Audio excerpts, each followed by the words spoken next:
Hello, everyone, and welcome back to A Theater Near You. My name is Chris Randazzo, and I'm joined this evening by the always totally expected cameo, Paul Giroux. I'm doing what a Spider-Man can do.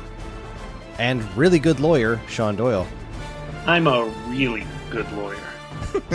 That worked on a couple of those.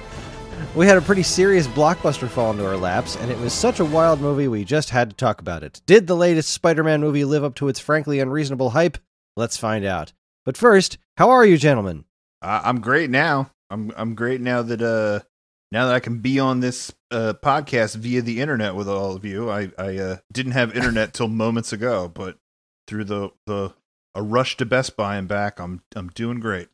Your dongles are all functioning as God intended. Yeah, I was worried about my dongle for a little bit, but dongle's good now. Good, Yeah. good. I'm doing great because of the movie I got to watch last night. Because I just saw Spider-Man, and it's not even bothering me that I'm a little bit quarantined. It's fine.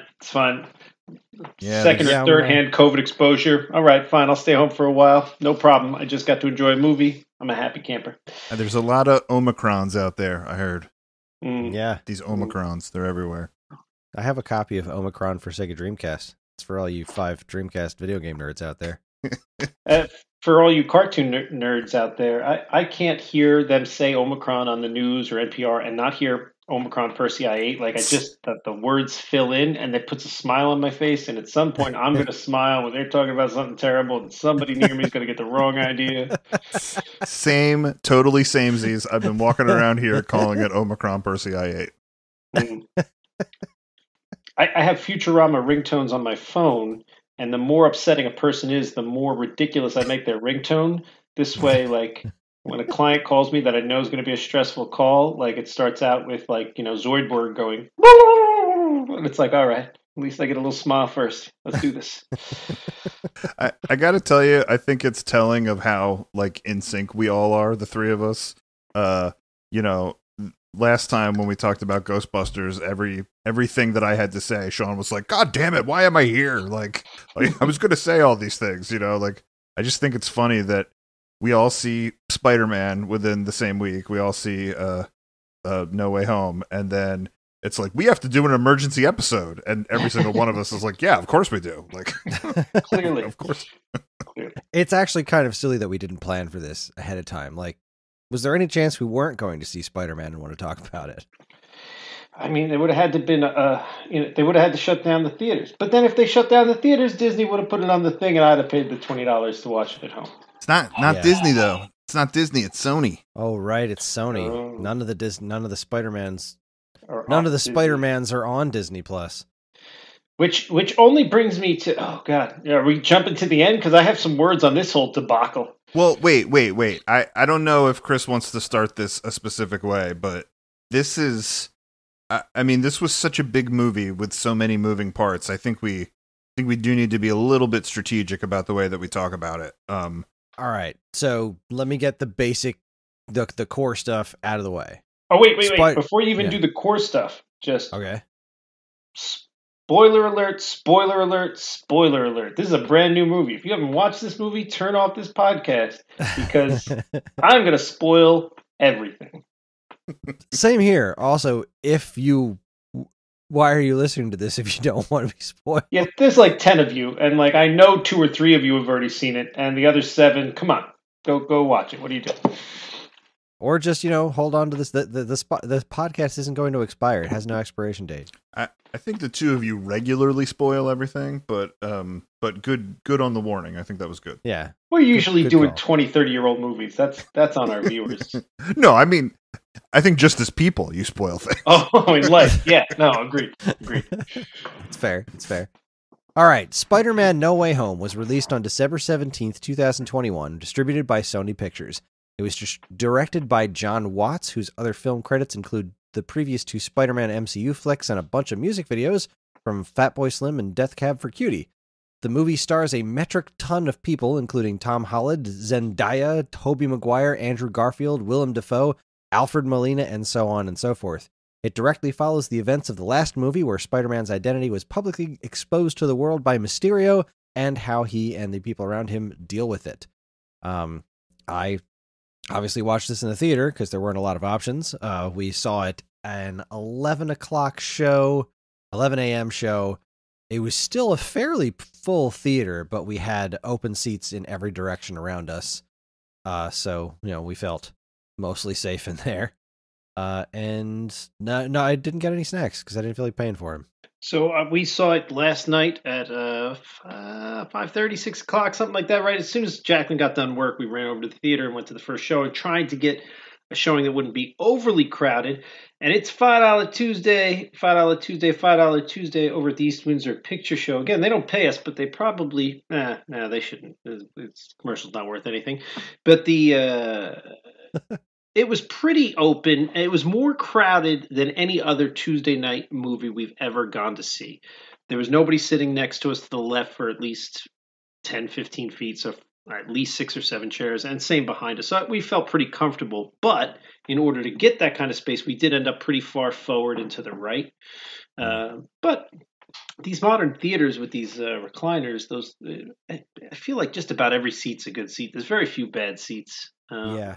That is definitely a nice thing that has changed, and hoping once seriously, I love going to the movies so much, and I'm glad I got to see this before things went totally afoul again. I'm just hoping that someday, if this pandemic ever does end, that I can get back to regularly going to see movies in the theater, because man, they really updated the Tilton down here. It is a phenomenal theater with big comfy reclining seats, great screens. It's just fantastic, and I want to live there. That's wild, because for so long the Tilton was the one I was sure was going to close any day, because the other two were better, and then the one kept trying to burn itself down, and the other one just kind of stayed complacent. It's not a bad theater, but it didn't. It was the premium theater, so I just kind of sat there, and it's Hamilton still fine. Commons. Yeah, it's still fine. The other one that tried to burn itself down, that one's toast now. That's not open at all. Oh no, that's gone now. Yeah, and the Tilton did close for a while, and then somebody bought it and beefed it the hell up, and now it was such a shame because they did it right before the pandemic started. They're all right, we're going to open in 3 weeks. And then in a week, the pandemic started, and they were like, well, shit. I'm fairly certain that nobody, well, I shouldn't say nobody that's listening, but some listeners probably don't know the intricacies of South Jersey movie theaters. But when you say the one that tried to burn itself down, was that the one near the Shore Mall? Yes, the one near the Shore Mall that no longer exists. Okay. They had some sort of thing where they weren't allowed to close because they got some sort of tax credit for opening in a economically depressed area, and then after they tried to close and the government told them no, suddenly they had a fire. And then the government was like, yeah, we don't care. Here's your insurance money. You have to rebuild. And then they reopened and started serving beer, which that was the first theater I know of that was serving beer in the theater. And I don't think they had a liquor license. I think they were trying to get themselves in a lot of trouble is what I think was happening there.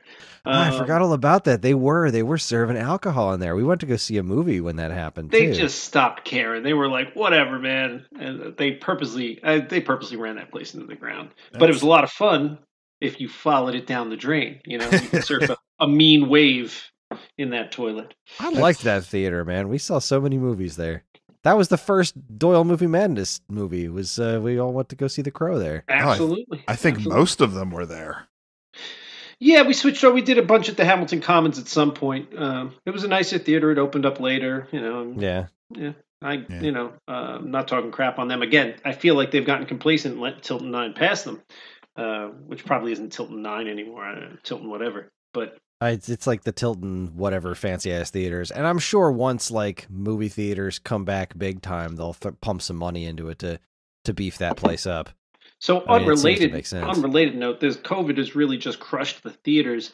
My guess is, well, it's sort of related. I don't know. It's kind of on theme for our podcast. I don't know. My bet is that we will see in the future, since that industry is getting hurt so bad, but a bigger industry, the movie making industry, relies on them. I bet you we see a lot of Disney-owned theaters, Paramount-owned theaters. I bet you see, because they've got to keep them alive just to have an outlet for their product. Yeah, they're not making the streaming money. Services, yeah. Besides the streaming services, which I don't think will ever fully replace the experience of going to the movies. I mean, it certainly won't. Heck no. I don't think the economy will ever give up. Like, I don't think society will ever give up on going to the movies entirely. But I bet you we end up with this situation where a lot of these movie companies, Sony, whoever, realize that the movie theaters are going under left and right, and they have to basically buy them out and then run them themselves. They would make more money because they wouldn't have to pay themselves for their own movies. And then you're going to end up with like Tilton 9 is owned by Sony and only shows Sony movies, and Hamilton Commons is owned by Disney and only plays Disney movies. Yeah, Just- that would be wild. Just Yeah, a thought. on where It the just future- makes me sad to think that the general consensus among the rich and out of touch is that movie theaters are in trouble right now because people don't want to go see movies in the theater. And it's like, no, we don't want to sit in a room with a pandemic. Like that's what's stopping people from going to see movies in the theater. It's like I don't not want to see West Side Story. I just don't want to risk my life to see West Side Story. It's not that we don't love the tacos.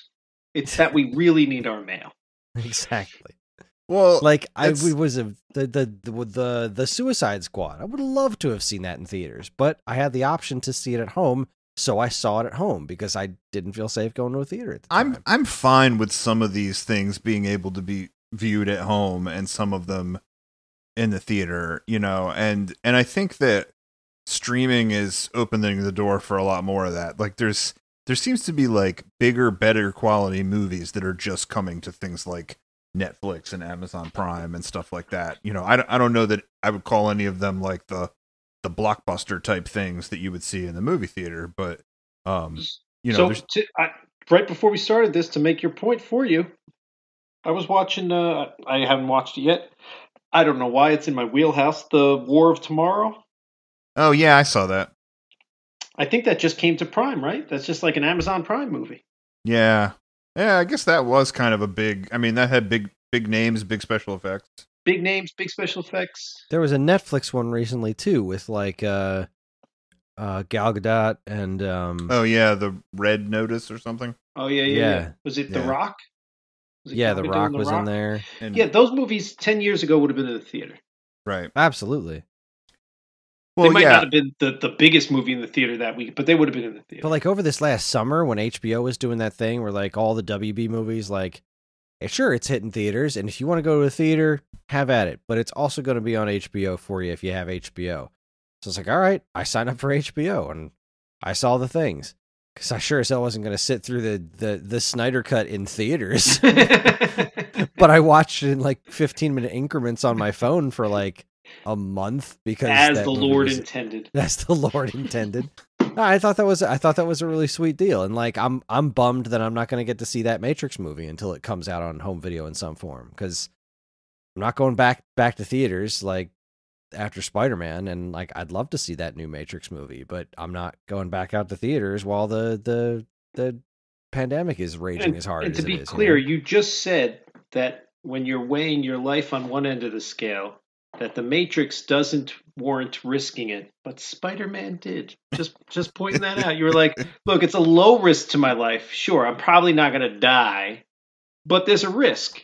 And 100%. Matrix just doesn't balance it out, or West Side Story doesn't balance. But Spider-Man, yeah, I'll take that whatever, 0.5% chance of dying. I'm gonna go see this. I said what I said. I stand behind it. You'll be in the hospital all hooked up to machines and you'll be like, but at least I saw Spider-Man. I didn't get it spoiled by some jackass on the internet. I saw it happen. Well, if it's my turn to say how I saw it, doesn't matter. I saw it the same way as all of you. When did it come out? It came out on Friday?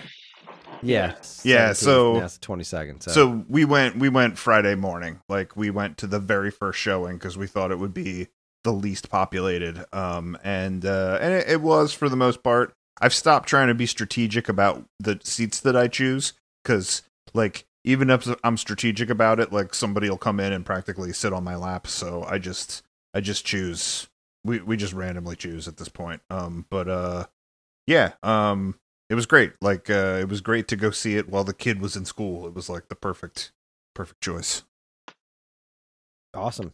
Oh, we didn't say our snacks. I had my $1 hot dog as always and my $9 Coke because that's how I do $5 Tuesdays at the movie theater. Oh yeah, I didn't do it. I double masked, and I was like, I ain't gonna snack. Yeah, no, I didn't snack on anything. I wasn't feeling all that like great.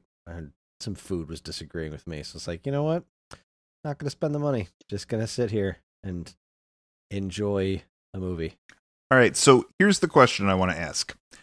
With all of what we saw in the trailers and all of the sort of internet buzz before this movie, I know that we can say that we try not to look at the trailers. I know that we could say that we try not to have things spoiled for us. I think with this show, with this movie, there was so much out there and so much like swirling rumors that I feel like you had to have had some sort of expectation going in. Even if you were trying not to have an expectation, I feel like you had to have something in your mind about what might happen. So I'm curious to know what you thought the movie was going to be as opposed to what it was. What did you go in there expecting versus what did you find? All right. I'll answer this one first because it's actually kind of a fun story. I mostly expected to see Tobey Maguire and Andrew Garfield, right? Because their villains were in the movie. And I don't know if you guys saw that trailer. One of the trailers came out and like Lizard is jumping through the air and then like something hits him and nothing hits him, but he's animated as getting hit. And it's like they totally like took out one of the Spider-Men that they superimposed on there that's like kicking him in the face or something. Like, all right, so there's definitely going to be multiple Spider-Men in this movie. So I just assumed they were going to be there, but then I try never to like properly predict these kinds of things because like really maybe they didn't get Toby. Maybe it was just going to be Andrew Garfield and there's just going to be two of them. So like I didn't really 100% know what to expect there. We watched you just got to love the timing of all this. We've been watching Hawkeye, right? So the Wednesday episode of Hawkeye confirmed Wilson Fisk, Vincent D'Onofrio back as Kingpin. So we sat down in the movie theater and Karen was like, if I don't get any goddamn Matt Murdock in this movie, I'm going to lose my shit. I love and then right in the beginning, right in the beginning, there he was. And like the whole theater was like, I did not expect him at all. I thought that was totally debunked earlier.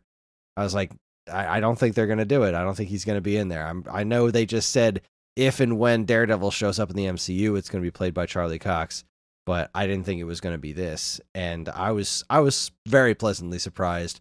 Everybody in the theater like applauded, which was great. And that scene was fucking perfect too, but we'll get to that. Sean, what about you? What were your expectations going in? So look, you guys probably won't believe this as much as it's true, or maybe you will. I don't know. You know me pretty well. I am not on social media. I don't, for all intents and purposes, I don't have a Facebook. I know it exists, but I haven't been on there in 6-7 years. Every now and then Jacqueline checks it and lets me know of all the, birthday parties that we didn't go to because they only invited us on Facebook. You are better for it. Yeah. I'm not on any social media websites. I don't surf the net in any meaningful way. I use the computer all day for work, but that's email. And there's not really anything that pops up on me. eBay, email, check the hockey scores. That's about it for me on the internet. Even with that, I could not avoid knowing a lot about this movie. Me and Jacqueline went and saw 2 or 3 movies in the last 3 or 4 months. They all had Spider-Man trailers, right? So I feel like, and it's a common complaint for me, and I've probably said it before on this podcast, I feel like I already knew about the first half hour of this movie. There was no surprises other than the one glorious one. There was no real surprises for me. I basically knew the intro of the story, right? The trailer made it pretty obvious, and it kind of, again, it makes it sound like I'm trashing the movie. I freaking loved this movie. I don't like how much they give us in the trailers these days. And in the trailers, you can clearly see Doc Ock and Green Goblin and a couple of the other guys. I don't remember if I knew. I don't think I knew Sandman was in it. So maybe I didn't see a trailer with Sandman, or I missed it in the trailer, right? Because I don't go back. He was really they never really focused on him. He was like in the background at the end, like big swooshy swirly Sandman. Yeah, and I don't go back and watch the trailers 20 times and look at them real close. So I was surprised, or at least, I don't know, surprised, but like I didn't know Sandman was coming. So that was news to me, right?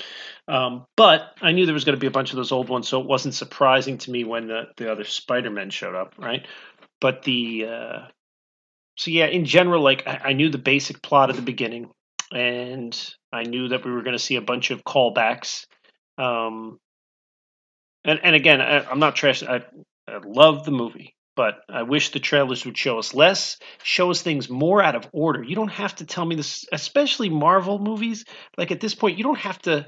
This is a real soft sell you need to do here. All you really need to do if you're Marvel is just wave a little flag on one edge of a continent somewhere that says, guess what? Next Friday, we're going to release whatever it is. She-Hulk. I think she's getting a TV show, but whatever it is. Yeah. And people are going to show up. Right? You don't have to like tell us the whole story and sell us on coming to see your movie.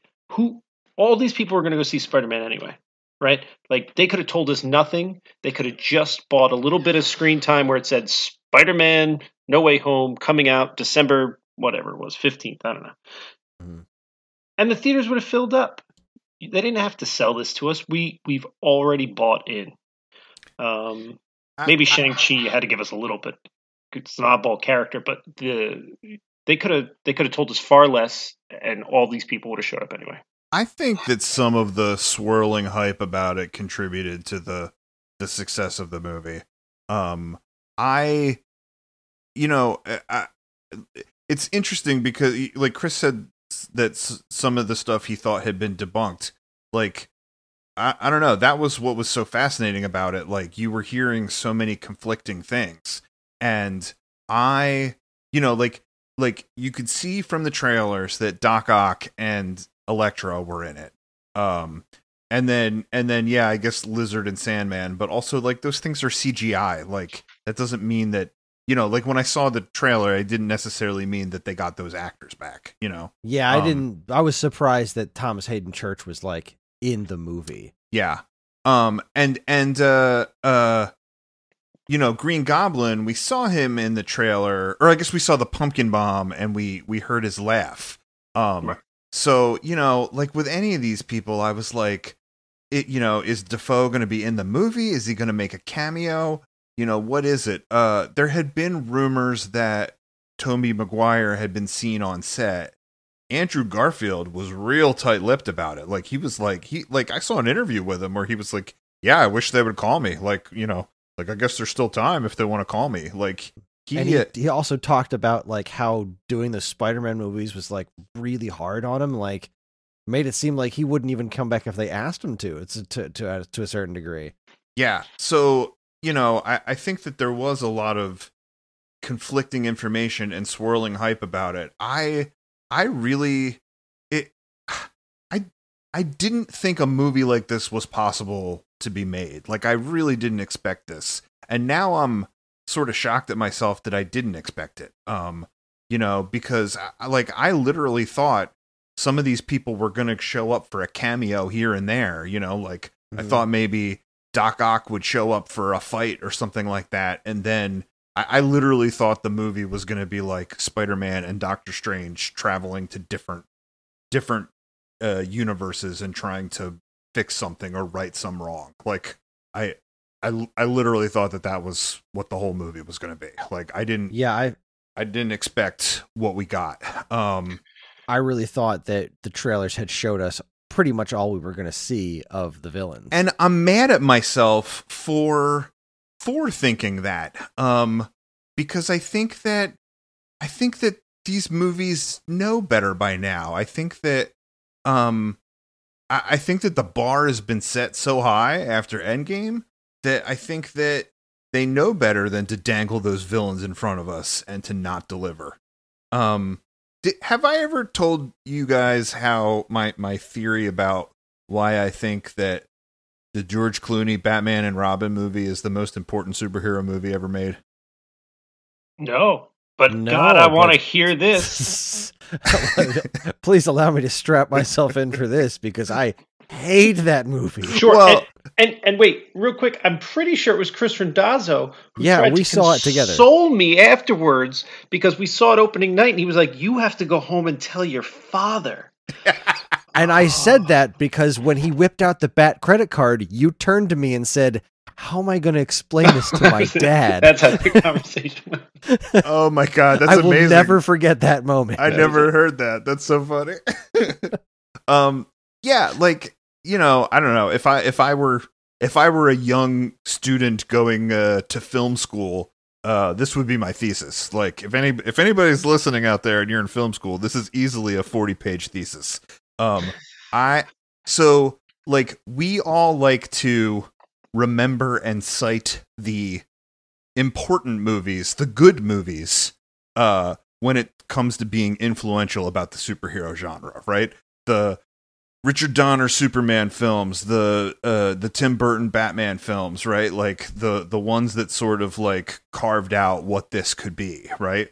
And then even the early Marvel films before the MCU, the Sam Raimi Spider-Man, the Daredevil, the Eric Bana Hulk, like all of them had the same kind of recipe, that it was like leading man, love interest, and then like big name person to play the notable villain, you know, like it was always the same kind of thing. And I think that George Clooney Batman movie being so bad, sort of informed how they were going to approach it next, you know, and Christopher Nolan with his Batman movies, like kind of rewrote the formula, that he was like, well, you know, like you can have an ensemble movie with these, like, you know, with good actors playing these roles, and that, you know, Alfred and Commissioner Gordon are as important to the Batman mythos as Batman is, you know? And then MCU, I think, built off that and like made it even cooler by making like an interconnected universe, you know? But I don't think that any of it would be possible without, I think on some level there's institutional knowledge from the film industry that like, if you fuck up a superhero movie, you're going to have an army of nerds that is mad at you, and that make you pay for it. And the backlash with Batman and Robin, it was like, this is campy. You like did no justice to the story and the characters. You know, like it looked hokey. It was the villains were bad. And then it manifested at this time when everyone was like, what's this thing called the internet, where like all of these angry people can like band together and like hate it collectively, you know, with a force to be reckoned with. Like, I just think that changed the culture so much that now they're really careful when they make a superhero movie about how they approach the story and what fans are going to think and how fans are going to get pissed off. You say Batman v Superman. Right. No, Paul's saying they, right?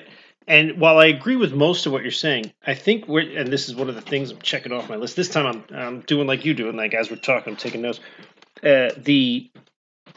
One of the things you're saying, it's Disney.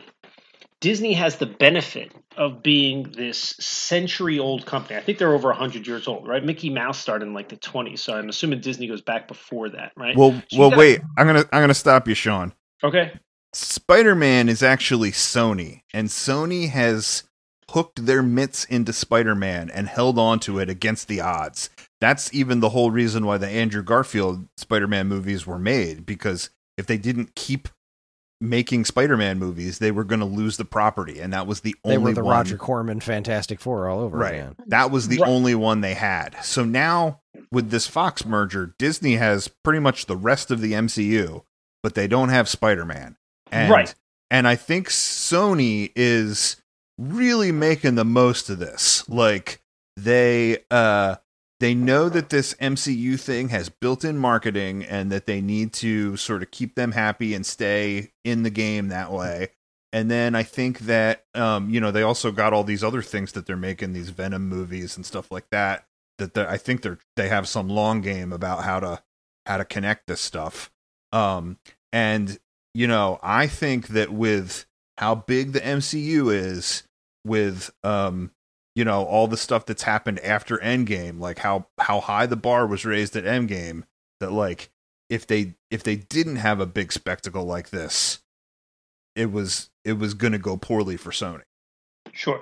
So I think you're giving and I don't know, I'm not an industry insider, but what I was going to say about Disney is they've been around 100 years or more. I think it's more now, right? They have the longevity that few companies have. And I'm not saying there aren't other companies, they're sure. They have the longevity to realize, it's not about they have the ability to say it's not about what we can make up on it right now. It's about what we can make on it for the next 1,000 years, right? We're not looking short term, right? So they do a great job, and they're probably an evil corporation from what I hear, whatever. But you've got to give them credit where credit's due. They do a great job at preserving their character rights and making sure they put out a good product. If they made a bad Marvel movie, they would and they spent $1 million. I say $1 million because I'm poor apparently. $1 billion on this movie, and it was terrible. They would just scrap it. They have the foresight to say, look, we're not going to sink our franchise over $1 billion. This franchise is going to make us 1,000 billions over the next 500 years. We can just let this $1 billion be a flop and just not put it out, not hurt our brand, and move forward. You're saying it's Sony putting out these Spider-Man movies, but here's the big distinction I'll make here. I think, and it says in the beginning in association with Marvel Studios, I think the quality and polish on this is so similar to, reminiscent of, and in line with the other Marvel MCU movies. I think Marvel / Disney had a huge hand in this movie. Well, they absolutely did. Every piece of it had to be run through Kevin Feige. And when you look at it compared to the Sony movies that they have put out, and I'm talking about the 2 Venom movies particularly, the difference is night and day. I didn't hate the Venom movies, but the difference is night and day. The Venom movies suffer from many, many of the faults and flaws that you're talking about from the old school of comic book movie making, right? Mm-hmm. I mean, Venom killed off Carnage, right?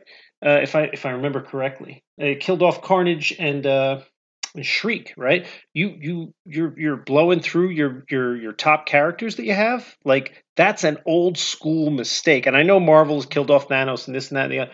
But they Thanos was around for a lot of movies. Right. They got 10 movies out of him. A ton of Thanos. Right. They got 10, 15 movies out of him, whatever they got. And then, they've got a lot to pull from.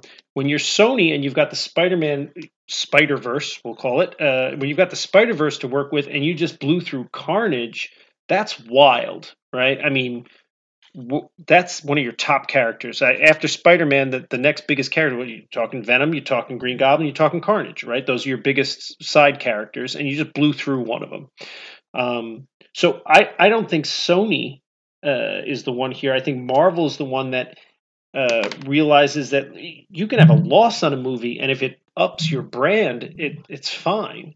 So they're the ones, my guess is, they're the ones that are like, yeah, we're going to pay these actors whatever we got to pay them.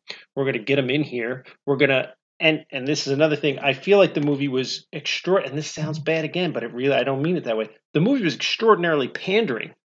I feel like they went on the internet before they made the movie. They had a rough idea, and they were like, what do the fans want?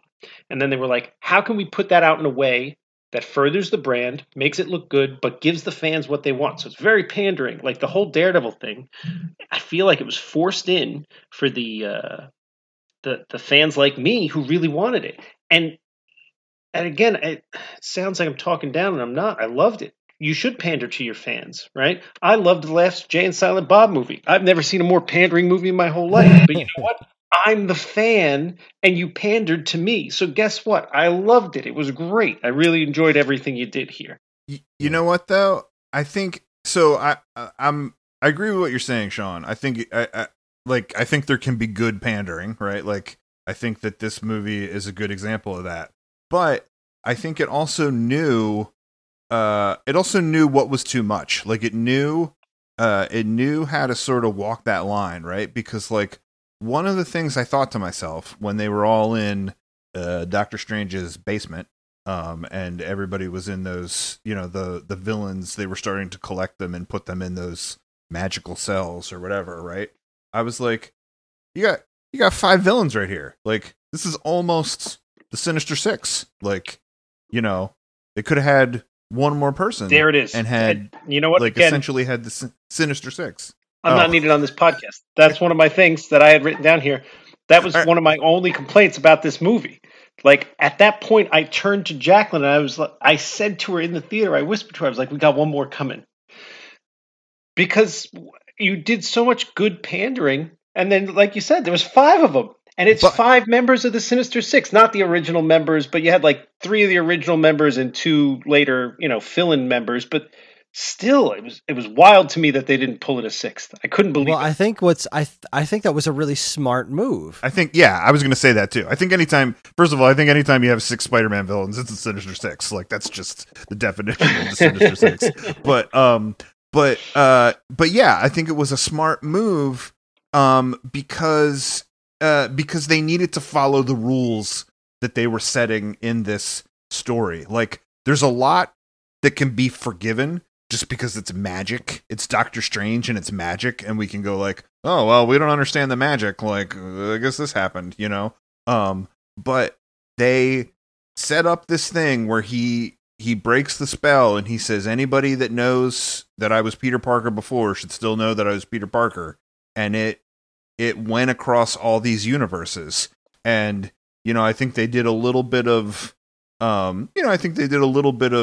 stretching things to like pull these characters in at the moment before their death or whatever it was, but like whatever, it didn't matter. We bought it. Like we were happy that they were there, but the reason there's not a 6th one is because Andrew Garfield never got a 3rd movie. Like if he got a 3rd movie, there would have been 6 of them, but there was a Green Goblin in the ASM universe. They could have pulled Young Goblin or frickin' what's his face's Venom. Like there could have been another villain to throw in there for sure. Even if Venom had showed up, that's 6. Or you could have grabbed Shocker or Vulture, who were still alive in this universe, and that's true. I don't but need to attack them. He didn't need to send them back to a different universe, though. This conceit only worked with villains that he had to capture and send back to this different universe. But what made it so that they couldn't do Sinister Six was that they weren't all necessarily sinister, and that was kind of the point, is that Spider-Man really wanted to save them, and I was so happy that they did this with Alfred Molina's character in particular, because Doc Ock was so good in Spider-Man 2 because he wasn't evil, he was being controlled by those tentacles. It was like the only problem was the inhibitor chip went away. And so, like, I was like, how are they going to explain, like, him just being super evil, and didn't he die or whatever? So they pull him back in this point, and then they solve his problem, and he goes right back to being good.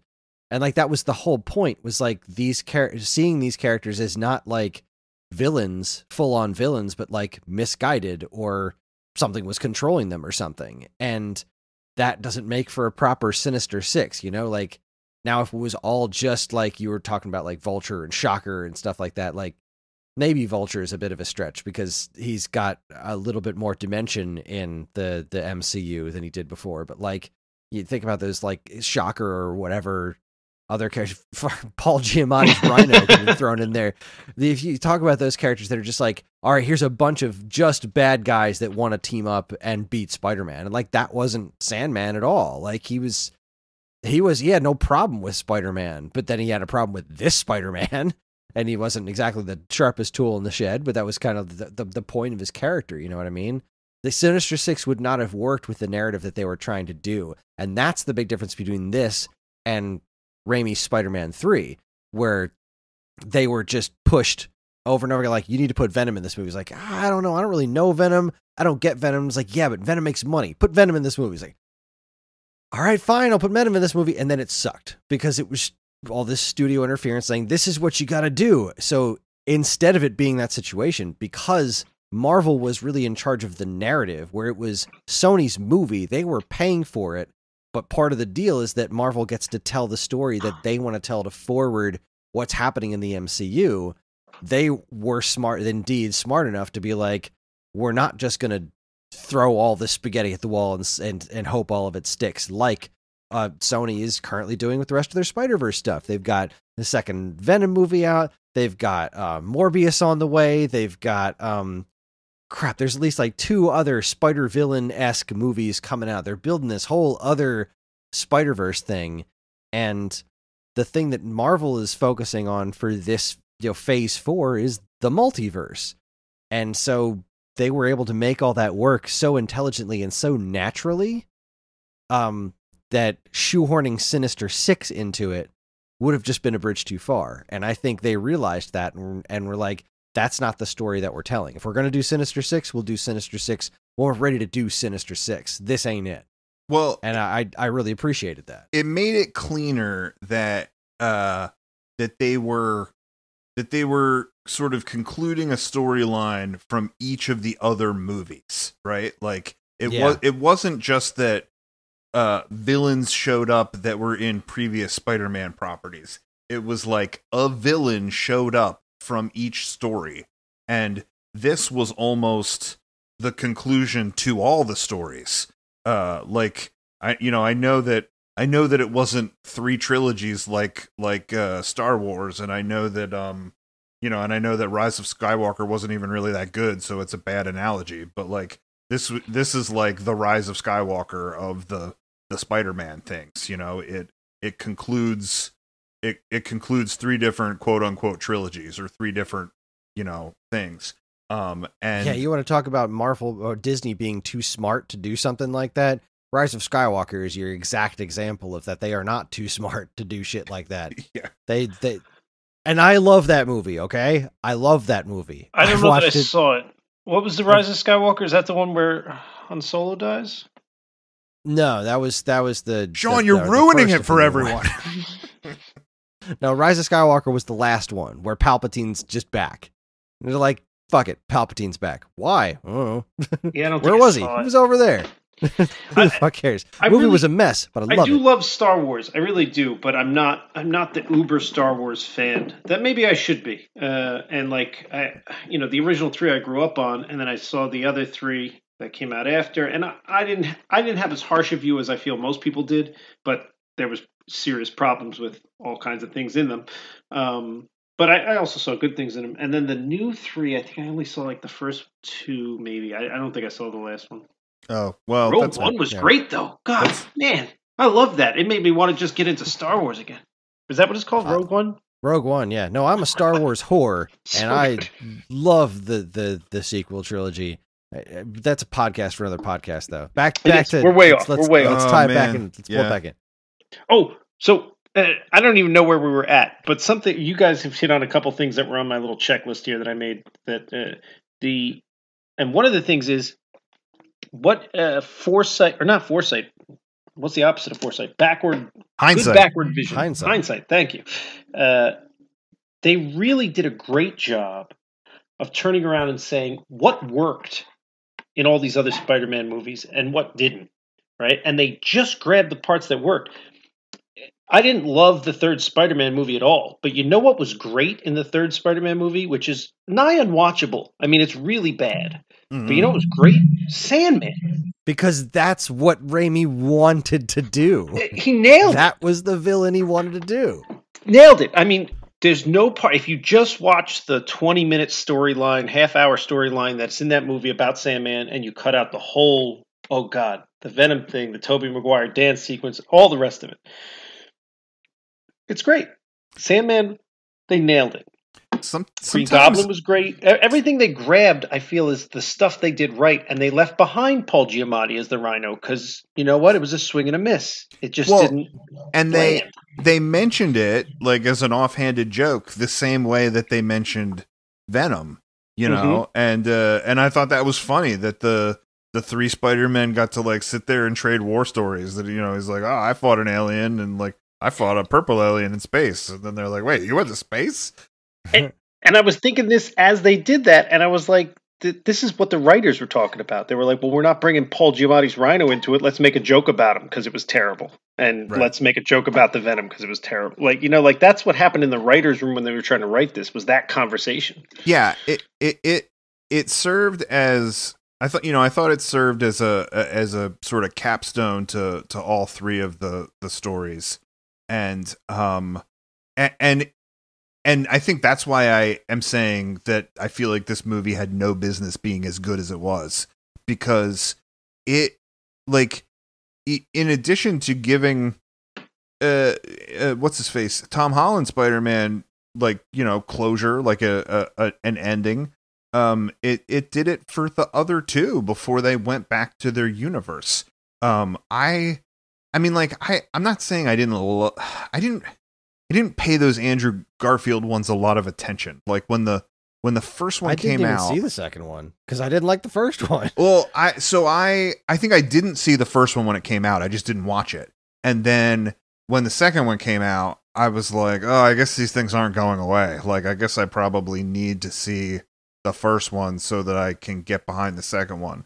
So I think those two movies sort of blend together to me. I don't remember what was in what and which was which, but I remember the Gwen Stacy death mainly because it was, you know, it was out of comic books and it was the thing they got right. That was the thing that movie really nailed. I mean, again, that movie had lots of problems, did lots of things right.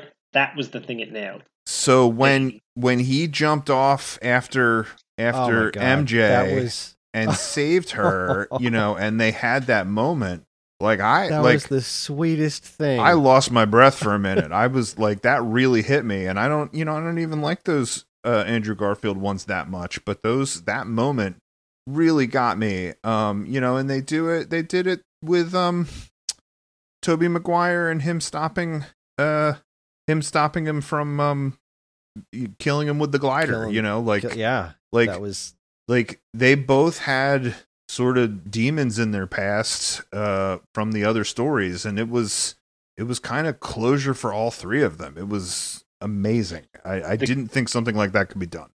The catch one hit me too. I mean, it was partly because and Garfield did a great job with it. Like, definitely he delivered that scene perfectly. So well. The fact that he caught her instead of webbing her, like there was so many things that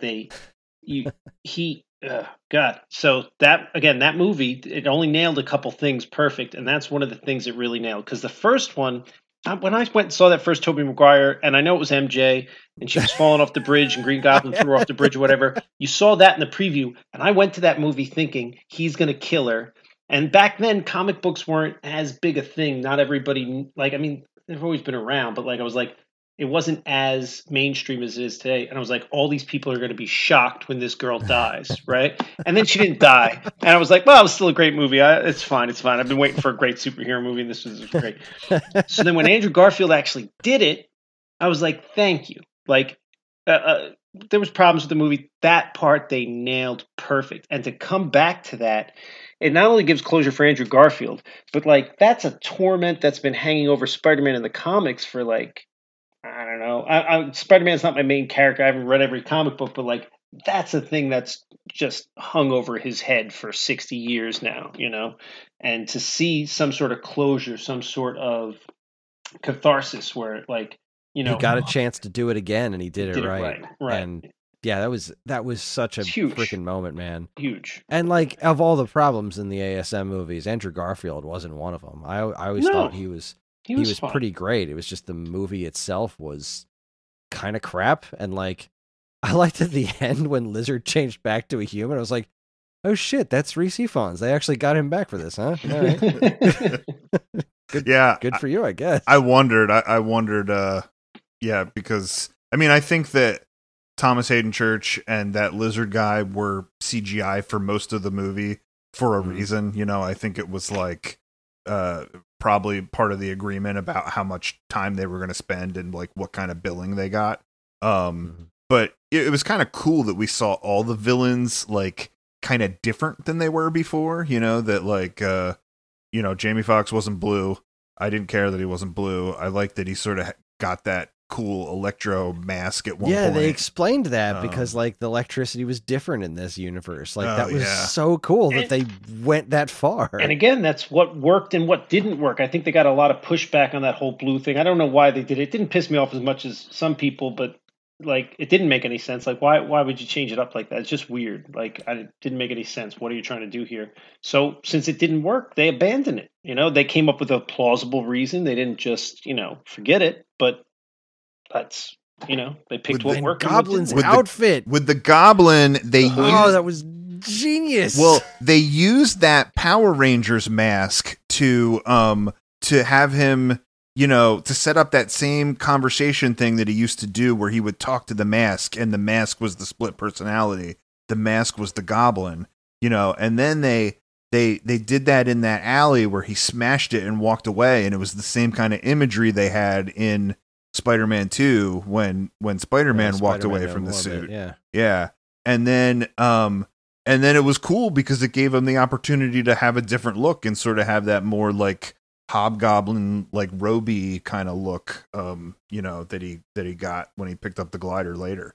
Like, it's like that was the whole joke. Like, and the Weird Al even said it in his song when he's scarier without the mask on. Like, Willem Dafoe's face was just like, he was the freaking Green Goblin. Like, he didn't need that mask. His face was freaky enough. And like, they just did that. They put a friggin' purple hoodie on him and then blew it all up and stuff so it looked like the Green Goblin, and his face was more than enough to carry that. Well, that was such a Willem clever Dafoe way of doing is what that. they did right, and the mask is what they did wrong. And they were like, we can fix this. It was just, what did we do right? Willem Dafoe. What did we do wrong? The stupid mask. You know what else was really great about the movie? Was that there was no stakes in the movie as far as hiding who anybody was, right? Like, they're in a completely different universe, right? So like, what's it matter if he's got, he got the mask on, he doesn't have a mask on, nobody knows him, nobody knows Norman Osborn, nobody knows Green Goblin, same thing with the other two Spider-Men. They're out of their universe. Like, it doesn't matter if they're flying around showing their faces, like they're gonna go home at the end of this. So it's also like, if you're investing all the time and money to bring all of these people back, you might as well show them, and they did. Like, that was cool. So one of the I didn't know about the other two Spider-Man, because again, I'm not on the internet. I'm a Luddite, and you mentioned about dangling things. What was a little dangly for me, because I say that I knew the first half hour of the movie. I kind of knew the first half hour. I had a good idea of what was going to happen. It was a little dangly in two respects, in that I kind of expected, maybe I expect too much from Disney at this point, because they just keep putting out genius, like it's perfect every time. I thought they were combining the universes so that they could just pull moving forward as they wish, right? So I didn't know the Spider-Men were coming. I knew that Doctor Strange was doing some sort of magic and he was going to mix the universes together, and we, clearly Dr. Octopus and Green Goblin and a couple other people were going to show up. But now they've undone that. So you didn't expand the universe as much as I wanted, and as much as you teased me you were going to. You gave it to me in this little dose, and I do appreciate it, and it was wonderful. I thought they were just part of the universe now, right? And the one that I really thought was part of the universe now was Venom. And they undid that at the end. I thought they were combining the Venomverse with the MCU. And I'm glad they didn't, because of all the problems you mentioned before. Well, certainly, but the when I walked out of Venom 2, I kind of enjoyed it more, thinking that that's what happened at the end, because I was like, you see what I said this to Jacqueline. I was like, that was brilliant. It doesn't matter that they killed Carnage, because if the universes just got combined, everything that just happened in this movie, while it was fun to watch and there was explosions, like, again, Sony hasn't done anything wrong visually, right? I mean, visually, it's always, even the first one, I thought it was great visually speaking, right? So it's a fun eye candy thing. And I thought what a brilliant way if you know that you're taking your Venom character and just morphing him over to this other universe because the universes are collapsing together or whatever's happening, right? Why not have some fun and kill some characters? Because now he's in a new universe, and maybe the Cletus Cassidy in the MCU, maybe it's Woody Harrelson, maybe it's not. You could just redo Carnage. You don't. It's not a permanent death. You haven't done it. You just instantly undid whoever you just killed. It doesn't matter anymore, right? So I walked out of Venom 2 enjoying it more then than I do now, knowing that Venom just went back to that universe that is it now in tatters, like that you just messed up. That little piece of the symbiote stayed behind. Right. So you've gotten Venom into this universe, and now we're going to get a Venom in this universe, but it really just makes me definitely want to not go watch the rest of the Venom movies. So part of me always wanted to not just watch any of the Sony films and hope that they eventually just give up like the Fantastic Four, like start a revolt. I'm not online. I'm not a social media guy. So somebody who is, start a revolt online. Let's just all boycott the Sony movies until they give up on the franchise and give it back to Marvel. I think you're being harsh on the Sony movies. The Venom ones? Well, so first of all, I like the Spider-Verse movies, the animated ones. Yeah. I only saw the one. If there's another, I don't know. Yeah, the second one's not out yet. I can't say that I like it because I haven't seen it. But you're right. The first Spider-Verse movie was great. The cartoon movie was great. I loved it. Absolutely, I agree. And I think that the Venom movies, I mean, like they're not great. Like they're not going to win any awards or anything. But like, I don't know. I think they're fun for what they are. I don't know. I feel like I have a whole lot of like theories and questions about this whole Venom thing that I don't know if we want to jump into or not. I mean, I don't mind doing. I don't know that we're done with Spider-Man, but I don't mind talking about the Venom movies. And I'm not saying they don't have good things. Again, I could compliment them on lots of stuff. I just think that they suffer from a lot of the old superhero movie errors, and that they don't have nearly the level of polish that the Disney movies have. Well, I haven't seen either of them. You saw the new Venom movie before you saw Spider-Man No Way Home.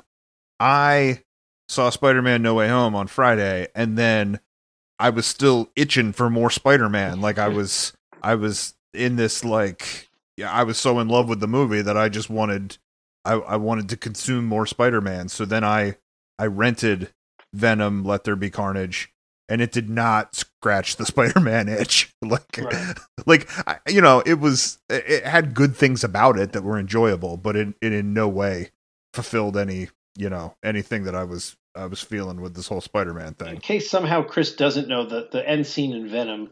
I saw the post-credit scene. Yeah, kind of lead. That's the thing.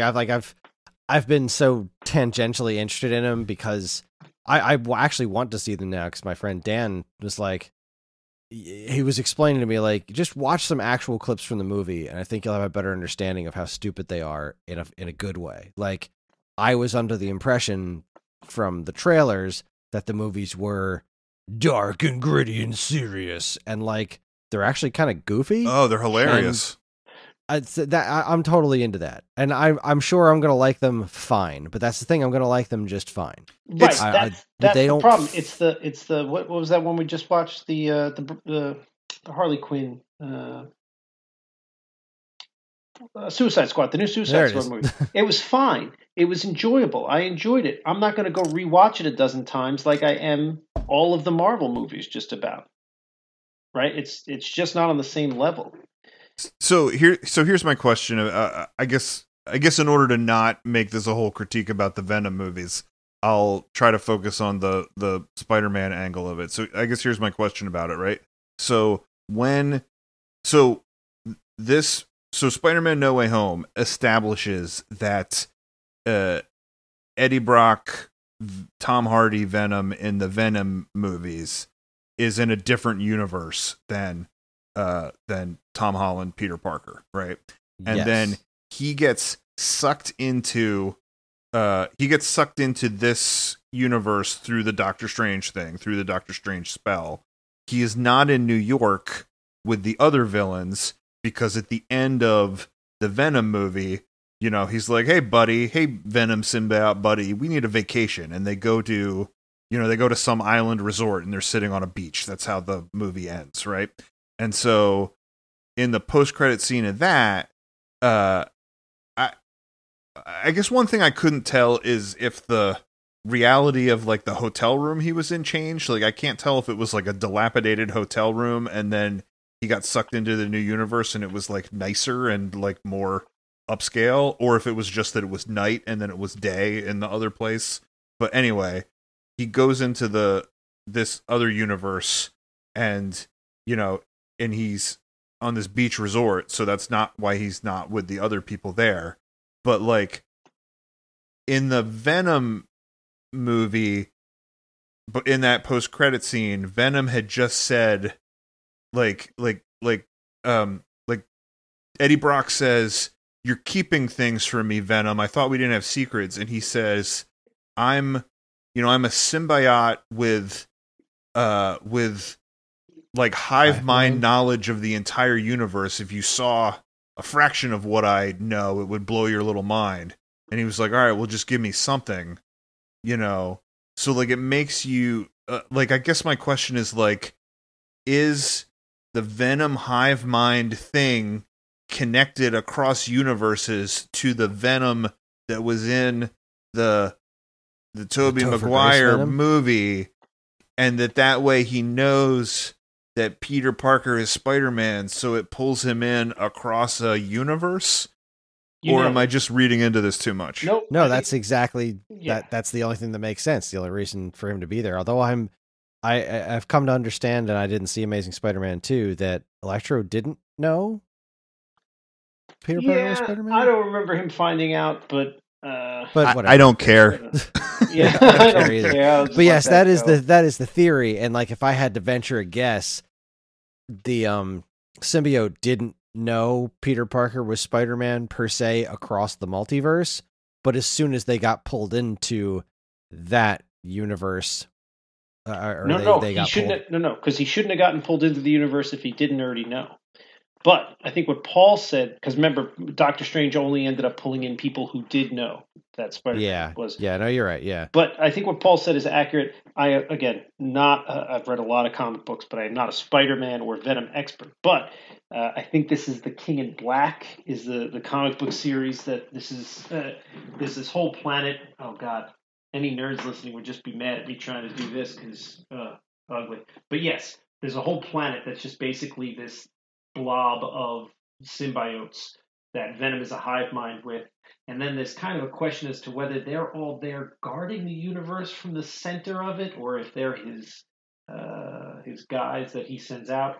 That's a little in question. But that whole storyline puts the Venom symbiote creature, when you have a hive mind, is it one creature, is it many creatures, but whatever, that whole thing, it puts them on a whole nother level, like up with like maybe not the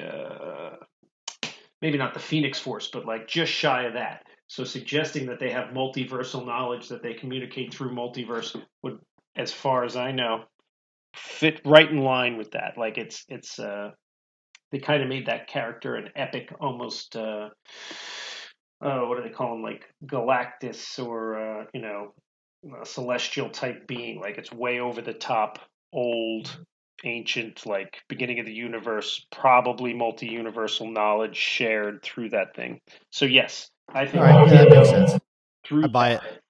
Sold. Yeah, I don't have any problem with that. Although it did hurt a little when they took him away, because again, and they did it right. What was great about the Venom movies? There was one or two things that were great about the Venom movies. One was Hardy. He was great. No problem with him at all. And a little bit of the humor. They did the humor really well, and they kind of pulled that in. They brought him in, and I thought they were going to leave him here, and then they took him away. So there was a little bit of a dangling that in front of my face. I thought we were just getting Venom in the Marvel Universe now, and I was excited about that because while I do have a lot of problems with those movies, he is not one of them. And if you remove him from that universe and just slam him down in this perfect world you've created, well, God, that's the best of both, isn't it? Yeah, that would have been great. And it doesn't really make any sense to me why the symbiote bit got left behind. Like, it's part of one creature. I don't really understand the logistics of it, but whatever. Again, I don't actually care. So if Dr. Octopus took a poop Did the poop get sucked back into the? I think they're just. I think they're just leaving the door open for possibilities. I think if they want to do a Venom story in the MCU, then they've given themselves a doorway to do it. I don't honestly know what's going to happen next. Like, I think that, I think this might be it for Tom Holland. Like, I think he said he was, he didn't want to do this anymore, that he made 3 Spider-Man movies, he made 3 Avengers movies, that he was like, that's it, I'm going to move on, but he said a lot of stuff. That's crazy. That's crazy talk. But even if you're right, they did. Who was it? One of the other two said, or no, maybe it was Electra. Somebody said something about a black Spider-Man. So yeah, they and might just be lining it up to hand it off to Miles Morales. Miles's uncle was in the first one. Oh, right. So, Yeah. I mean, yeah, they can. I think there's definitely a plan to shift to Miles Morales at some point. But I'd be shocked and amazed if Tom Holland was actually done with this. Like, I mean, actors say all kinds of things. Yeah. This is Spider-Man we're talking about. I don't know. This felt pretty complete. Like this, this. Well, I mean, feels like it should be it for a while. Like I feel like they tied it up with a nice bow. They shouldn't go ruin it with some stupid thing next year. I want you to shut your dirty mouth hole. For a little while, yeah. I think maybe take a break. Maybe don't hit them as fast as they have before. But like, this movie ended where most people think Spider-Man should have begun in the first place. A lot of people's complaints about the MCU Spider-Man movies was that they're so not Spider-Man. Like, he doesn't he's not living on his own. He's got like a big support system and everything. And in the MCU, he's got the Iron Spider straight away. He's like super tech Spider-Man. He's got pretty much everything that Peter never really had in the traditional Spider-Man stories. Now, this movie ends where he's living alone. Nobody knows who he is. He's really a nobody, because actually nobody knows who he is. And like, that's it. He's wearing the spandex suit without any special Stark tech or anything like that. He has no access to any of that stuff anymore. So right now, the end of this movie is where Spider-Man, like traditional Spider-Man, begins with Tom Holland in that role.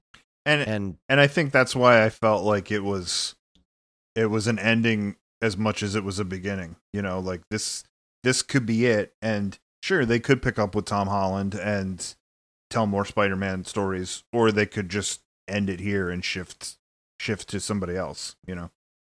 I think the next set of whatever Spider-Man movies they do are gonna give him the actual ending.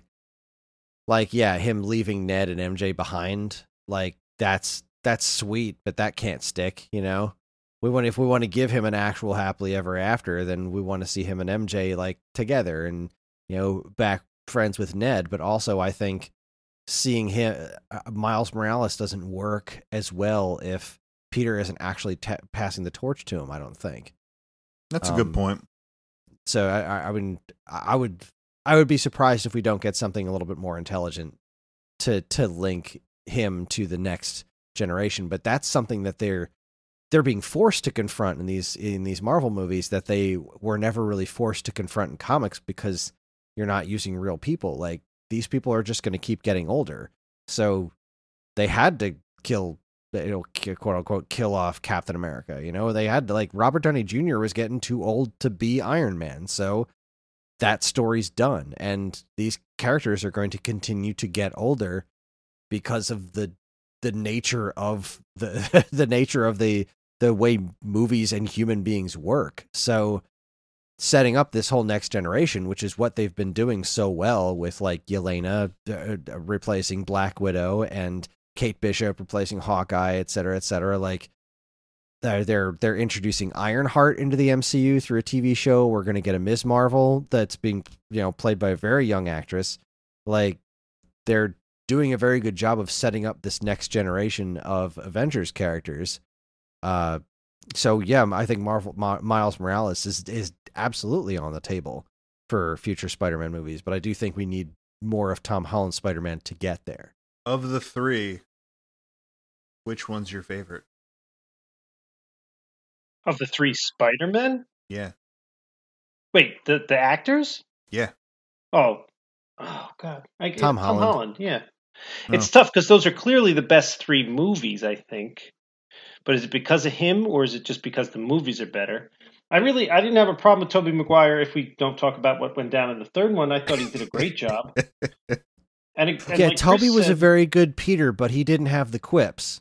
Well, And Andrew Garfield was a little bit too much of a prick. And Tom Holland had the kind of nervous, nerdy Peter and the quips as Spidey way more than the other two did. I just think Tom Holland nailed it. I think that's exactly what I was going to say, although I was going to say it in a slightly different way. I was going to say, I think that Tobey Maguire made a better Peter Parker, a less good Spider-Man. I think Andrew Garfield made a pretty good Spider-Man, a not so good Peter Parker. I think Tom Holland is the only one who's nailed both. And yeah, agreed. And so I'm going to say 2 things here.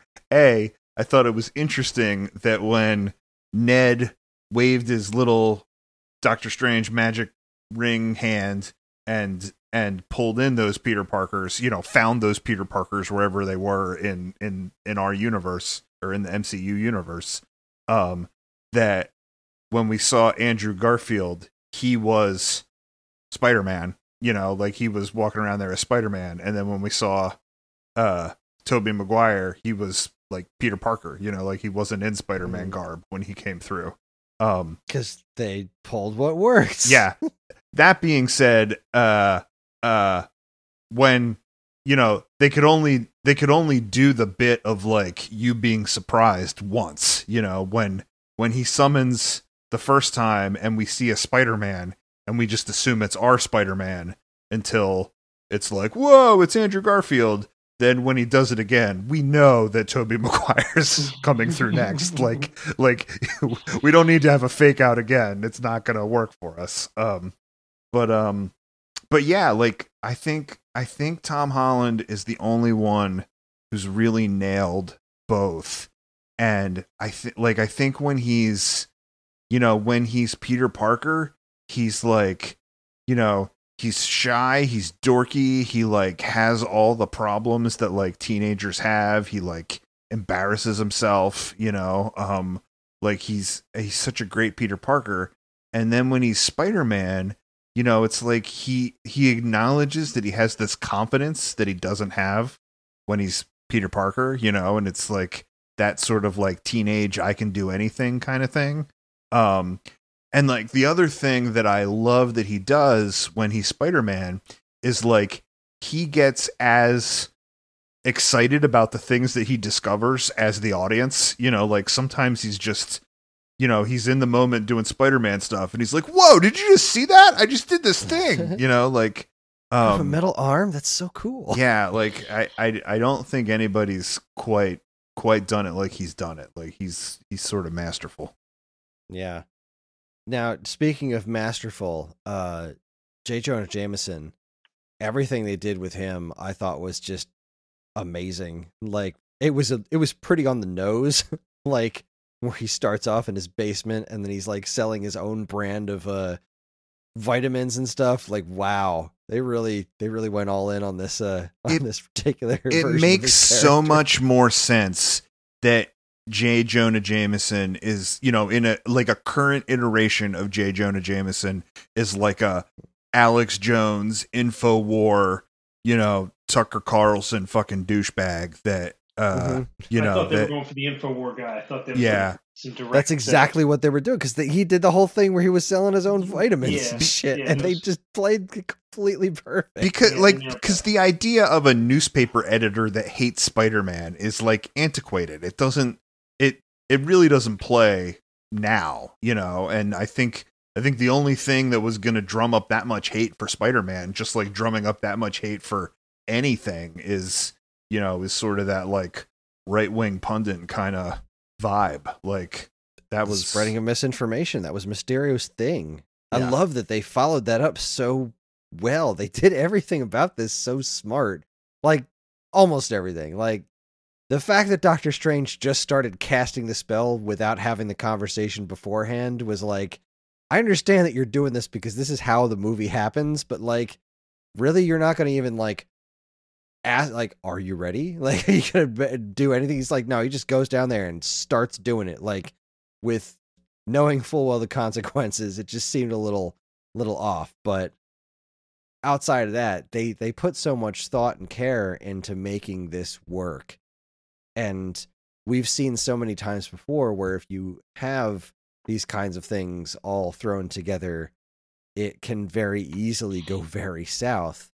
And this was not that. This was done with love and care, and I absolutely loved it. That's what I keep saying. It had no business being this good.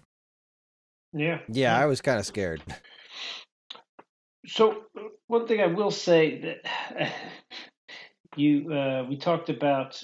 So obviously there was the Matt Murdock or the Daredevil cameo, which, I mean, there's no end to how happy that made me. It was so good when it catches the fucking brick. Oh, it's just seeing him in that scene interacting with them. Like, first off, that, you know, he's in the same room with Happy Hogan, who was Foggy Nelson, and the Ben Affleck one is like a weird mind trip to begin with, but also just seeing Charlie Cox interacting with like the MCU proper like that was magical. And like just the catching the brick, I'm a really good lawyer. Come on, that was so good. When the word on the street was that he was going to be in it, I think I knew that he was going to be Matt Murdock. I think I knew with all the things I was hearing about it that it was going to be too much for Daredevil to show up. Like, I think I knew that somebody was going to need legal counsel, and that was going to be, the window in. So, completely. Well, I often will say, like, I don't know that much about this character. I read some comic book. No, Daredevil, I think I've read all the comic books he's ever appeared in. The Charlie Cox Daredevil on Netflix was the closest to perfect there's ever going to be. They nailed so many things about 60 years worth of comics in that. And then it was canceled or whatever, and that made me sad. So when Jacqueline heard, because she is on the internet, that Charlie Cox was going to appear in this movie, she came out and told me. So that was a little spoiled for me by that, but that's fine. I don't mind that spoil because it made me so excited that was a possibility of something that was going to happen. And then he did such a great job, because he always does, because, again, it was so good. The fact that we only got it as that is fine. It didn't bother me at all that he wasn't in there as Daredevil, because at least he's in the universe now, and it just feels good. Because not only, and again, huge Daredevil fan, that's my character. That's what made me like comic books. That's probably why I'm a lawyer today. It's certainly not disconnected from that. The fact that he's there just drags in everything else that the Netflix series did right. And I say series, I know it was like different series, but like they nailed so many different things in that, and just have this green light that yes, this is all part of the MCU. And I know they kind of alluded to it before, but then there was some worries that maybe it wasn't. The fact that they just pushed that button, it's like, yep, that's our Punisher, that's our whatever, that's our Luke Cage, that's our Jessica Jones. They did so many things right that it makes me so happy. I just thank you to the Marvel, who's it? Baji, for just giving that to us. I don't think you're saying his name right, but that's okay. I'm really curious exactly how deep that goes. Like, as far as I know, and it's been a while since I've watched the Netflix series, at the time, it seemed like they couldn't quite fit in with the MCU because of the timeline and the fact that the snap never really seemed to affect what was going on in those shows. They were gone before the snap happened. Yeah, I just rewatched. Those shows were canceled before the snap. The COVID has given me some time off. I watched the entire MCU, every TV show, every movie in chronological order. They work. They work. All right, that's good. It works. Now, I guess the only thing that I know that I'm not the only one who's wondering this is like, are they officially confirming that those Netflix shows are in the MCU, or are they variants? Like, what's his face? Like J. Jonah Jameson, just the same actor playing the same part, but a different version of that part. Well, but with that's the finale of Kingpin. With the finale of Hawkeye. There was an interview that said that we were going to get a definitive answer to that during this finale, and that absolutely did not happen. I think Spoiler Chris, alert for Hawkeye as well. I'm going to say two things. I think Chris, you shouldn't go down this rabbit hole. You shouldn't go down this rabbit hole of Hawkeye, because I think the two thoughts and ideas are intertwined about the way they treated Kingpin in that show and the way they treated Daredevil in this Spider-Man thing. But like, I think that at this point, nobody can definitively say if, how those Netflix properties are going to tie into anything in what way, and that they might just pick and choose things. The other thing is that, Jameson, and this sort of ties into another thing that was sort of on my hit list of what I wanted to talk about, is like, I think that's one of the things that it was another thing that was cool and that worked about this Spider-Man movie, is like, okay, Jameson was in the Tobey, what's his face? J.K. Simmons was in the Tobey Maguire ones, and then he's playing the same character in this one, and Far From Home, a different version of the same character. Like, I think it all sort of speaks to this multiverse thing, and that there's like similarities and differences, and that like every universe is a little different and has, different qualities to it. Cause like, that was another thing that I thought was so cool about this movie, is how like thematic things from the other Spider-Man stuff crept into this, but in a different way. Like Sean mentioned the what is it? The bridge car, what do you call that thing? The high wire bridge car thing. Oh, the trolley car on the wires. Yeah. What the hell do you call that thing? Like, but whatever, the trolley car on the wires, like that. We saw that same thing when cable car. It's a cable car. Yeah, we saw that same the same look of the cable car when MJ and this Spider-Man were up on the bridge. Like there's been different lines and different different thematic things that keep popping up in this story, and it makes you, I think it gives more of a sense that like these universes are connected, and you're just seeing different things play out differently this way. I guess that's the best I can describe it. So I think you're right. I think they did a lot of that on purpose, and I think part of it is to drive that point home. I would assume that Doctor Strange, the Multiverse of Madness, will answer some of these questions for us as far as how the universes are connected. And while I don't think that was a great end sequence, like, don't just show me that, like, they've never done that before. It's like, and they did that for was it Captain America? The post credits on Captain America was the trailer for the Avengers. Was it? Yeah, some assembly required, etc., etc. Okay. I don't love that, but all right. Yeah, I didn't love that either. But it's all right. So there's the trailer. There was the. I think that was a byproduct of it being a Sony film and not a Disney film. Like I think there's different agreements when Sony produces it. Like, you're right, Feige still gets final say, but that it's like, oh, like, you used these actors of ours, like, we get to use these people in our next MCU movie, whatever their agreement is. But like, I think because the Disney ones so seamlessly set up the next thing, I think that with this Sony thing, they were just like, all right, well, show a trailer for our next thing. Like, I think that was, that's my theory, at least, that it was a byproduct of it being a different studio. You might be right. What you were saying right before that about the multiverse, God, I know where I was going. I don't remember why I was saying it. I was going to say there's that one shot where it looks like Doctor Strange is fighting a darker Doctor Strange. And I couldn't help but think back to the What If that just What happened. If series, yeah. And I can't help but think, is that Doctor Strange? Are they just going to show us that, yes, this is all, I mean, while it's all different universes, it's all one multiverse. And all of this stuff is connected in that way. That makes the most sense to me. That's what I thought when I saw that Dark Doctor Strange. It's like, I think that's the Dark Doctor Strange from What If. Right.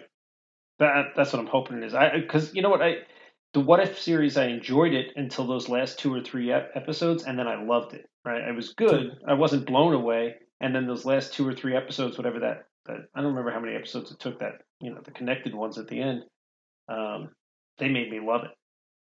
And for them to just try to tie that in even tighter, I mean, that would be wonderful. And I know we're not going to go down the Hawkeye rabbit hole, but I did think that, again, it's almost reaching back and taking what's worked in the past. Having just rewatched the MCU, one of the things that the S.H.I.E.L.D. show did wonderfully was it kept tying back into the Marvel movies as they were released in really, sometimes really clever ways, sometimes just kind of, smack in the face ways, but sometimes in really clever ways. And I thought they did such a good job with that. The series, I enjoyed the whole series. It had some, you easily could nitpick lots of things about it, but some things it did very right. I thought that was one of them, and I haven't seen the newest episode of Hawkeye, but it almost feels like they're trying to do what they did right with the S.H.I.E.L.D. series with the Hawkeye series. Again, I saw the last episode, which gave you a little D'Onofrio, and then I saw Spider-Man, which is the order they were released in, and now I haven't seen the episode of Hawkeye that was released today, but it feels like they're going back and saying what has worked right for us thus far. Let's double down on those aspects. Yeah. Farts. I had a thought and then it went away. Damn. I think the only other thing that's kind of on my hit list that we didn't talk about is just how much I like the supporting cast of this series of Spider-Man movies, this Tom Holland trilogy. Zendaya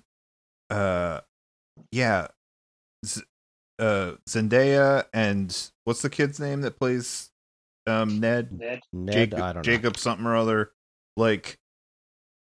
Like they all got showcased pretty equally in this movie. Like they all it was kind of cool how they like sort of integrated the team into helping diffuse this whole multiverse situation. And I thought we saw like really great chemistry between all three of them. And I was a little bit like pleasantly surprised just because I think in some of the other movies, just the way, the other Tom Holland movies, the way that they were laid out, like I think some of those characters didn't get as big a chance. I think he and Ned have always had this kind of like fun back and forth, like nerd energy. But MJ in the first one, she like, I feel like she did a lot of just kind of like being in the background and like kind of being edgy and weird, just so that they could, give you that reveal at the end that she's MJ, like they kind of purposely distanced her. And then in the second one, when they were on vacation, like there was a lot of like him working up to talk to her, or him working up to like tell her that he's Spider-Man or whatever. So the fact that they all three were in on it in this one, and they, that you sort of had the chemistry between them. Like I just thought they were all so delightful. Like I thought she was really great, particularly. We've mentioned a couple times now the parallel with the Gwen Stacy moment, and like I think she sold the moment as much as Andrew Garfield did. Like it was, I thought they were all great. I'm not gonna lie, that moment got me. I mean, I'm not one to like be gotten by movies. I mean, Up got me. That first sequence in Up, I'm not gonna lie, that brought tears to my eye. That who would show that to a child is what I want to know, because that is traumatizing. That is an upsetting sequence. The same people that don't skip the beginning of Finding Nemo. I didn't see Finding Nemo. It was sad, but I don't know. It didn't impact me. That Up one got me, and this scene right there. That I mean, I felt it. And again, I absolutely welled up for that scene. No question. They got me. I didn't see it coming, and then they hit me with it. And I was like, you got me. It hurts. It hurts. I was also really, really happy that Tobey Maguire wasn't killed. I was like, oh, don't you do that. Don't you dare. And he was like, yeah, I've been stabbed before. Oh, okay, yeah, cool. That's about right. The what you were saying about the ensemble cast, I 100% agree. I thought that the I'm going to call them kids because I guess we're old now. The two kids were great. And then but I think it goes further. I think Marissa Tomei and Jon Favreau, is that his name? Yeah, Jon Favreau. I think they've been amazing throughout all three movies as well. And really, and while Chris made the point that it kind of takes away from, Spider-Man's the guy who can't make rent and he's all alone. It's a very suffering character. It does take away from that. It at the same time really fleshed out the movies nicely, and Marvel does a good job with that. Shang-Chi is a good example of just them doing a great job of making an ensemble cast and coloring in the background, so it's not a one-dimensional superhero. Again, learning from earlier superhero movie mistakes, right? You've got a whole world that this person is taking place in, and filling in those. I don't want to say B characters, but the surrounding cast is. If you don't have that, if it's not fleshed out, if it's not colorful, if you don't care, then you're back to making these the terrible superhero movies of yore that were just flat and unmeaningful. Oh crud, lost it. I said too at the beginning of this, at the beginning of the podcast, how I was sort of like annoyed with myself that I didn't expect bigger, that I thought that some of these would just be cameos and that I didn't expect them to up their game. But like, I think it's also been cool that with each of these Tom Holland Spider-Man movies, the I don't know what to call this trilogy, the like home trilogy, the Homecoming, No Way Home, no, Homecoming, Far From Home, No Way Home. I don't know. Yeah. I don't know if we want to call it the home movies, whatever it is. But like each one of those has progressively, I guess, gotten cooler in terms of like how they've integrated this bigger world into the story. Like, when the first one came out, when Homecoming came out, there was a friend of mine on social media that was like, why do I want to see this? Like we just saw two other Spider-Man movies not that long ago. Like, what's going to be different about this? Why should I care about it? And like, I sort of initially thought the same thing, but then when I saw it, and like, I think we've already covered that, I think Tom Holland is awesome, but then also, the way they tied that whole Vulture crew into the salvage from the battle in New York and the like, weird alien weapons and stuff like that like, they pulled from this bigger universe, the MCU, and they rooted it in this quote unquote friendly neighborhood Spider-Man thing. It really worked in Homecoming. I think it took a even crazier step forward in Far From Home, where it was like you had to sort of retcon all that Stark tech and Stark employees and tie them to Mysterio and this whole like illusion thing that Mysterio was creating. Like, why didn't I think that the third one would be an even bigger spectacle to that? Like, why didn't I think that it was going to pull from all these things and tie them together in this crazy way? To what you were just saying, I remembered what I was almost going to say was that the problem that everyone had with these movies being so different from Peter being that suffering character, I didn't mind because we just got 2 sets of those movies. Like, those still exist. They're not part of the MCU, but those still exist. So I didn't mind it being a different kind of Spider-Man story. Here in the MCU, they're not part of the MCU, but they are now part of the Spider-Verse. Yes, yes. I mean, not those are part of the MCU. Yeah, and in a spider sense, as it were. And I got to tip my hat, but what Paul was just saying made me remember. Like it seems obvious to us now, sitting where we are, but the fact that they made the first Spider-Man movie without beating us back over the head with the intro, like that goes again. I'm sure there was like 97 money guys, behind Hollywood, saying no, we got to do the what. The fact that they just glossed over how he got his powers. I know he had like a conversation with Ned or whatever about it vaguely, but like they didn't waste 15 minutes of a movie showing us something we've seen twice in the last decade, and we all knew anyway. Like this isn't Shang-Chi. You know this isn't Guardians of the Galaxy. I think it's pretty common knowledge how Spider-Man gets his powers, why Superman has powers, Batman's origin. Like we all know this. You can just skip it. The fact All that they three did of that, these I don't movies know. had really I like can't thank them really enough for just. all three of the movies had really like great sort of economy of storytelling. Like, Sean's talking about how they didn't feel the need to do the origin story. With this one, like, man, that movie just started. It picked up from where the other one left off, and it just started, and they whipped you back to his apartment, and they did that sort of like one tracking shot around the apartment where they sort of like had jokes infused to it, and they covered all your bases of like what was going on with MJ, what was going on with Aunt May, what was going on with Happy, and then sort of like into this like, oh my gosh, everybody knows that you're Spider-Man thing now, like that. None of these movies waste time with things you don't, exposition. It's like, how can we knock out the exposition as effectively as possible in a cool way and then jump into the story of the movie?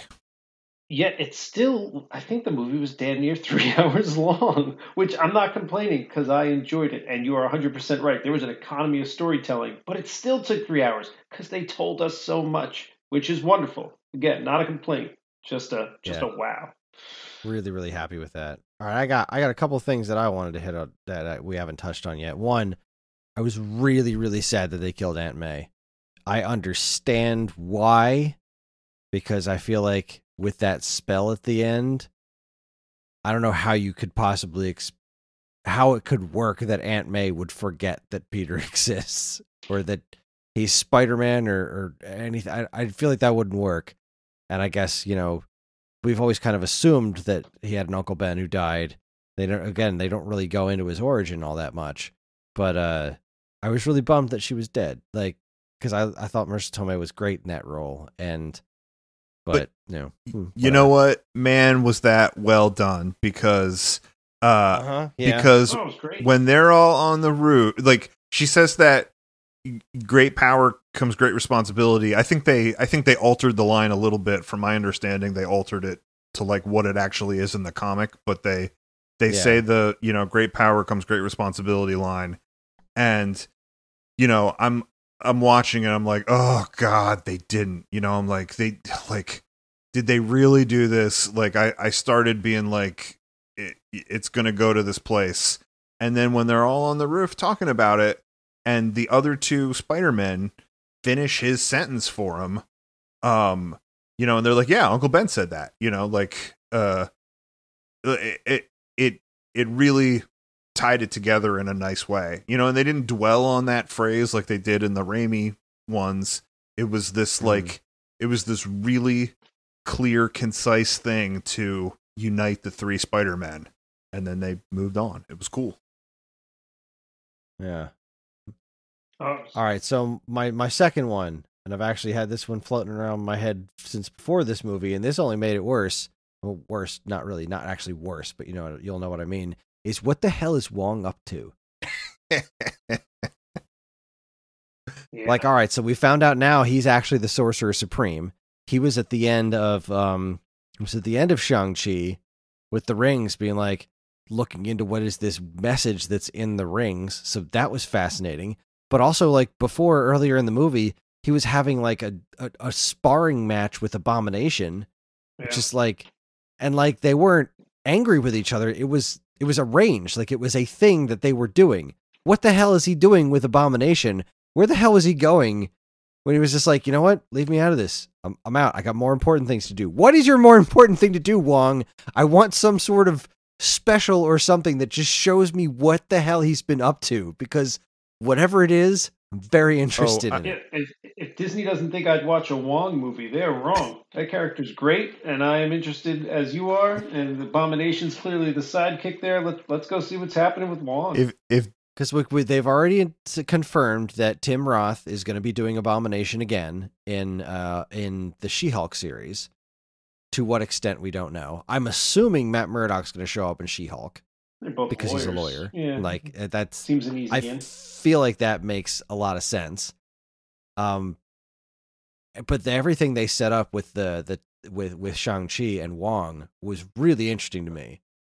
So, I mean, he's definitely going to have some sort of major role in, Doctor Strange and the Multiverse of Madness. That's not till freaking May, but we've got plenty of other things to keep us busy between now and then. But yeah, I want to know what Wong is up to. Sean, whatever he's up to is fascinating. Sean just set up a really funny joke, and you just blew over it, Chris. He says, if you didn't think I would watch a Wong movie, you'd be wrong. It should have been like, if you don't think I'd watch that movie, you'd be Wong. Paul, you're a dad now. I want you to know this. I think it was no accident that we saw Wong in Shang-Chi and in this movie. I'm sure it's all leading to whatever's going to happen in this Doctor Strange movie.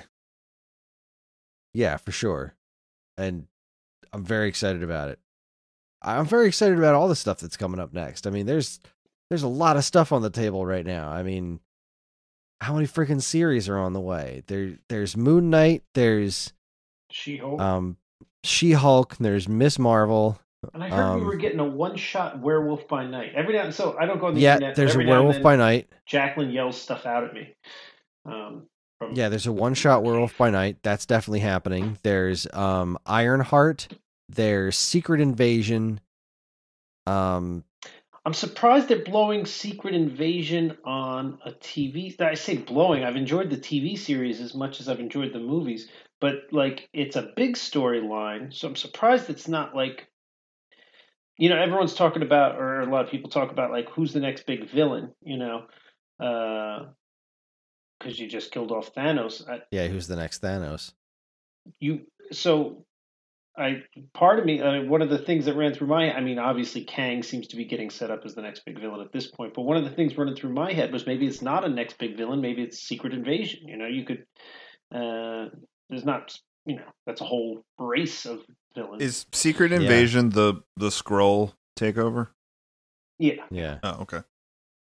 It's the Secret, and then I think the only other one I was missing was Armor Wars.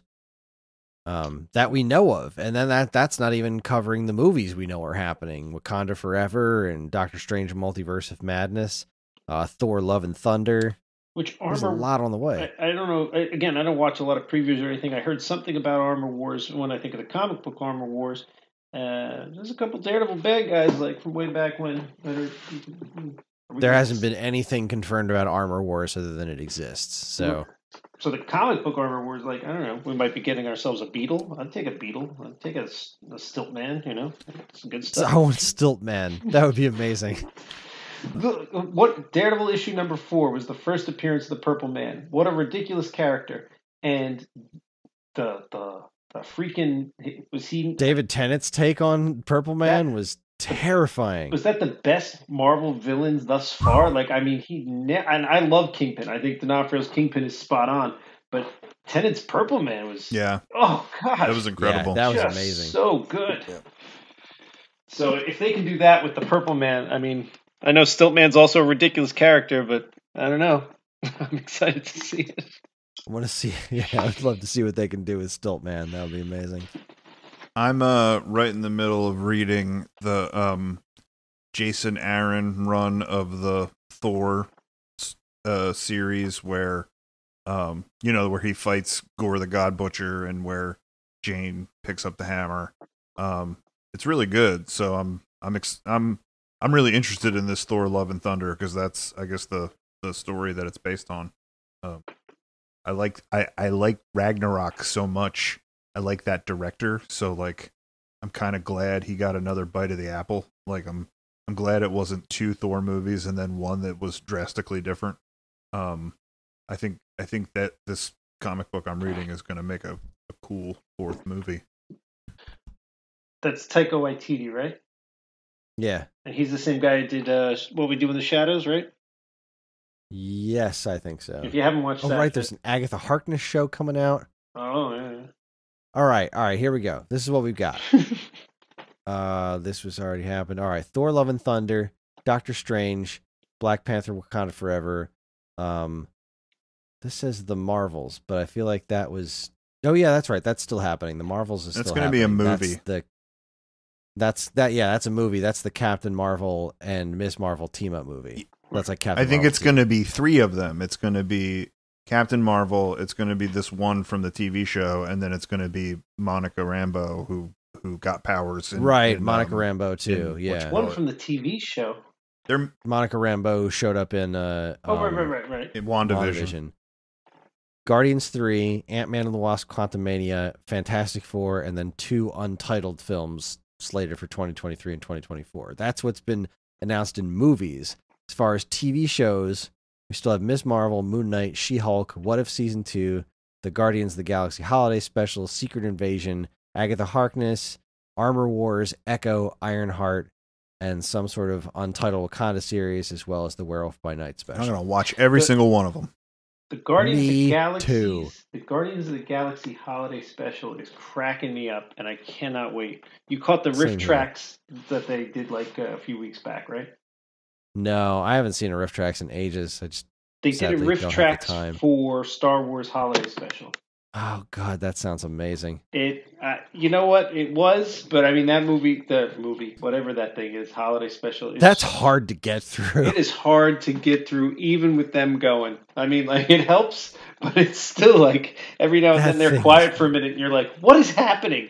Is Grandpa Wookie watching porn? What is going on?" That's exactly what's guys. Happening. We've been talking for 2 hours. Are we really going to start talking about the Star Wars Holiday Special right now? because I mean, like I can settle in for the night and go for it, but this just seems like a whole thing. Like.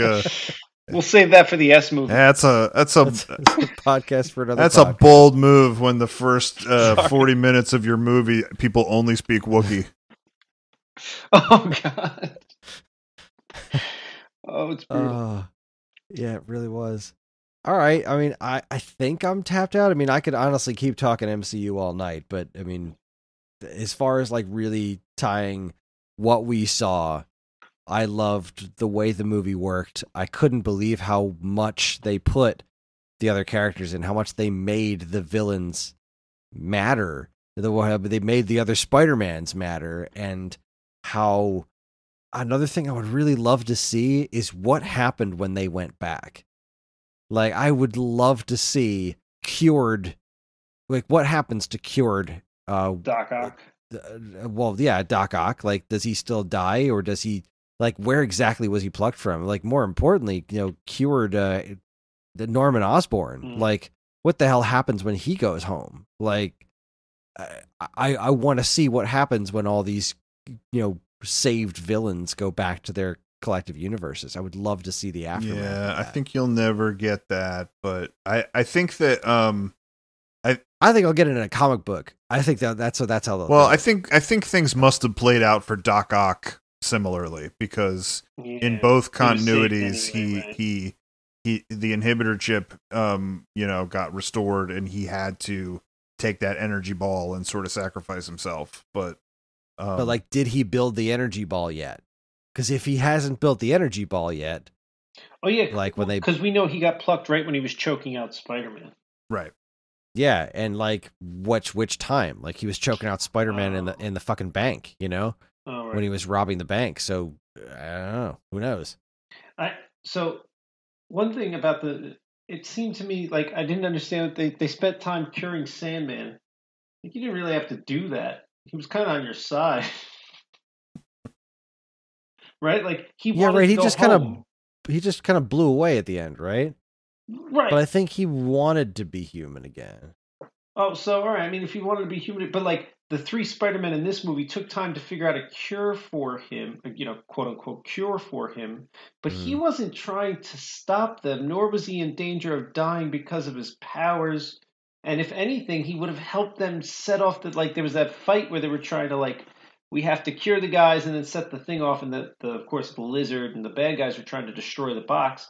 Like Sandman had the same goal as them. Like he was getting impatient Yeah. about it, but I don't know. It seemed like a waste of time to cure him of his powers. Wait, It just seemed unnecessary. I gotta say something. It just made me think of this. Like we've talked a lot about the just the funny back and forth jokes between the three Spider-Men. That the whole thing about where they brought up the ridiculous things like Venom and the Paul Giamatti Rhino and stuff like that. And also, I mean, I thought those three were really funny together, and I liked how they sort of brought the comic sensibilities of Tom Holland, the writing of these Tom Holland ones to the other two Spider-Men. Like the three of them I thought worked really well on screen. But we kind of haven't talked about the same back and forth that the villains had. Like I liked how Electro and Sandman were like, yeah, I fell into a vat of eels, and he's like, I fell into a particle collider, and it's like, yeah, I gotta stop falling in holes. Like, you watch me fall. Yeah. You watch me fall. Yeah. God, there was so much great stuff like that. Like when Andrew Garfield is like cracking Tobey Maguire's back. Like there was so many great scenes like that. It was this movie was a freaking masterpiece. And as a nerd, I'm so happy that we've been eating so well in the Marvel movie department. But we haven't given our thumbs up and thumbs down, so clearly I'm a thumbs down. I don't think anyone. It was garbage. I hated it. It's trash. Avoid seeing it at all costs. No, I loved it. I look forward to seeing it again, and I'm also looking forward to slipping into Star Wars mode for Boba Fett in a couple of weeks. So, just out of one fandom and into another. Oh, is that the TV series? Yeah, the Book of Boba Fett starts, I think, next week or the week after. I did watch 2 TV series, and they were great. They weren't called Boba Fett. I don't remember. Mandalorian. Those were great. Oh, Mandalorian was magnificent. Well, all right. If I know I'm. You know what I said? I said we wouldn't go down the Hawkeye rabbit hole, and we won't. I don't know. It could be a post. It could be a post conversation for us, Chris. Yeah, post credit scene. Okay. Yeah. Oh yeah, I don't want to talk to you guys about it. I haven't watched tonight's episode yet. It's good stuff. Give me more Yelena any day. She's fun. All right. How do we end this? We don't pick. We don't vote. Yeah, we don't have to do the vote. We already know we're gonna be watching the History of Future Folk. So I guess I'll just read our spiel and then we're pretty much done. And don't forget, Sean and I are going to talk about Geely. Yeah, you could jump in on that if you want, Chris. But we are talking about Geely. Yep, it's happening. Our one listener who felt we wasted G already thanked us for revisiting G. I can't wait. It is going to be an action-packed episode. Geely and History of Future Folk. Like, look, whenever you guys want to do that, I will happily edit it and post it. I can't see myself spending the time to watch the movie. I'm not gonna lie to you, but you know what? I'll do my best. When we record the other one, me and Paul just start recording like 20 minutes before you. After we talk about it, we're gonna make you feel like you had watched it. So get ready. Your goal is to make the podcast longer than the movie. Well, if this hadn't been a 3-hour Spider-Man movie, we would have succeeded just now. But no, we've done that on this week's episode where we've dissected a half-hour episode of TV for like an hour and a half. So it's not as hard as it seems. All right. Well, if nobody else has any other final thoughts, I'm just gonna wrap things up. Mm-hmm.